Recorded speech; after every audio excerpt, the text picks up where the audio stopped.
Namaste, this is Stephen from YogaWorks. Welcome to your practice. This short practice is called the Big Five. I was trying to imagine which were the 5 poses that I would do if I really didn't have a lot of time. I just needed a little bit of a quick stretch, some daily maintenance. If I could only keep 5 poses in my toolbox, well, these are the ones. I'm going to guide you through them. I call them the Big Five, just like the amazing wildlife in South Africa. These are the Big Five of your yoga practice. The first one, without a doubt, it's downward facing dog. So let's come straight into it. Press your hands down, spread your fingers wide. And especially in the beginning, it might be nice to move around a little bit. You can pedal the legs out, straighten one leg, so you get into the calf or that straight leg a bit more. And then the other leg, press the heel away and lengthen the backs of the legs. Another thing this pose is really good at is opening the shoulders. The arms are overhead, which in a normal day we don't do all that often. And it also opens the chest and the upper back quite nicely, which are areas that often get quite restricted. And then what I like to do here is just walk a little bit closer with the hands and then reach right hand to left outer leg, the lower leg if you can. And then just pull the chest a little bit through to the left. Couple of breaths here just to rotate around the spine. And then place the right hand back. Let's go straight to second side. Left hand hold the right outer ankle or shin or foot to whatever you reach, it's fine. Push the right hand down, turn your chest to the right. Take a few breaths. Good, that was the first one of our Big Five. The second one is, you might also expect, it's a simple squat. Malasana, this is a well-known yoga pose. And it's also actually a resting pose for the human body. We are supposed to be able to do a squat quite comfortably. Just look at any child playing on the ground. They'll be busy, they'll get up and down without any effort. And sometimes as adults, we lose this ability a little bit. Just want to give some options. If your squat feels a little bit restricted, you can either stay a little bit higher up, this is fine, or just take something like this little blanket and place your heels on a little bit of an elevated surface. So you can even make it a little bit higher, and this will allow you to sit the hips down with a little bit more ease. Nice. What I also like to do is to press one upper arm against one inner thigh. I'll start with the left arm in left inner thigh, and then lift the right arm up. So just a moment here to twist, to open. And also by adding these movements, we don't just work the hips, but also a bit of core and a bit of shoulders. So we've got a full body practice. You can release, come to the second side. A full body practice in a very short period of time. I'm pressing the right knee with the outside of that right arm and shoulder, lifting the left arm up. And then lower down. We'll remove this support. Last thing I like to do in the squat is just to do a little bit of side-to-side movements. You can turn one knee down at a time, so it's a bit of internal rotation in the hip joint.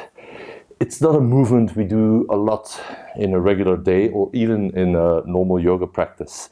So it's a good one to add in here. Good. Next pose is step your right leg back into a simple, good old lunge. You see, there's no exotic, crazy yoga poses here. These are poses that you find in most classes. And there's a good reason for this. They are the bread and butter. Also here, this is really great. We have one leg forward, one leg back. It's great to open the front of the back leg here. And again, we can do a little bit of movement to involve a bit more core and shoulder. So we'll do an easy twist for that. Right hand, keep it down. Left arm lifted up. So stretch up with the left arm, and we're going to thread the left arm in front of left shin. but back behind this right arm, so under the right armpit. Couple of times, open and close. So we're adding a little twist. Core muscles are active. The shoulders are active. The bottom shoulder is stabilizing. The top shoulder is opening and twisting. Good. And then let's change sides.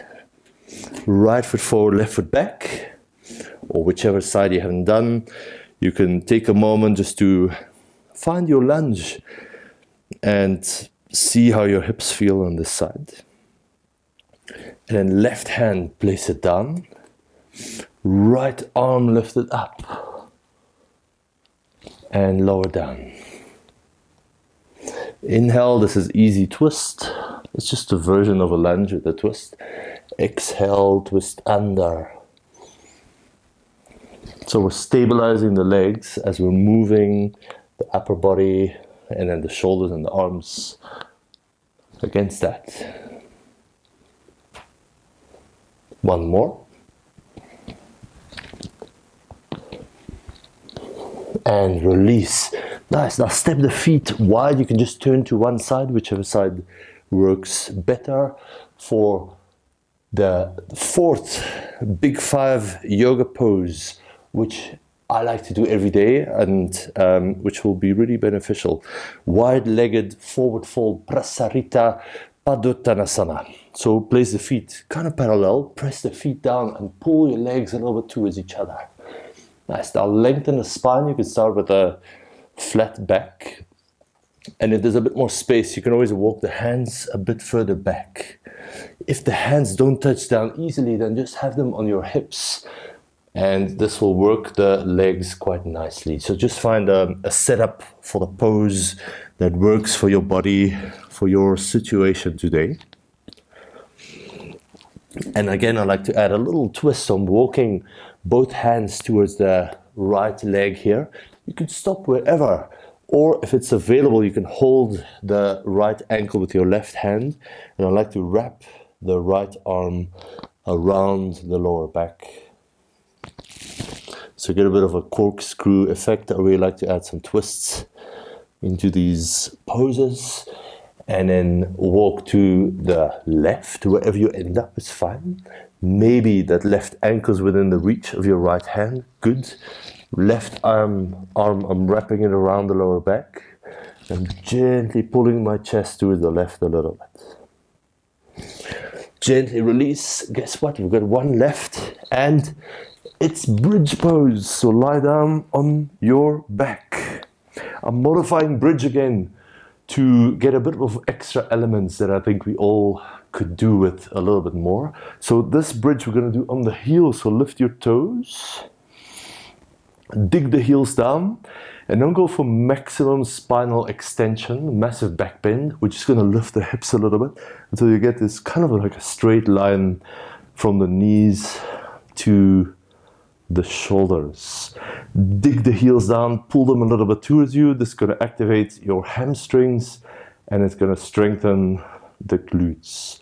So for this bridge, we're focusing more on the back of the hips rather than the spinal extension. Then if you want to add a little bit more, that's fine. Step the feet a bit closer together and then lift the right foot a little bit up. You can keep both legs bent, that's fine. The bottom heel, press it down. Pull the left heel towards your hips. 3, 2, 1. Let's swap sides. Right heel down, left leg goes up. Push down through that right heel. Pull it in as if you want to drag it closer to your body. Right hamstring is on, right glute is on. 3, 2, and 1. Slowly release. If you've got time, do a small or a short relaxation here, just a minute lying on your back.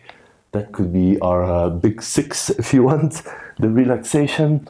But I thought I want to give you this in case you don't have a lot of time. You're looking for sort of the biggest impact yoga poses that you can do on an everyday basis.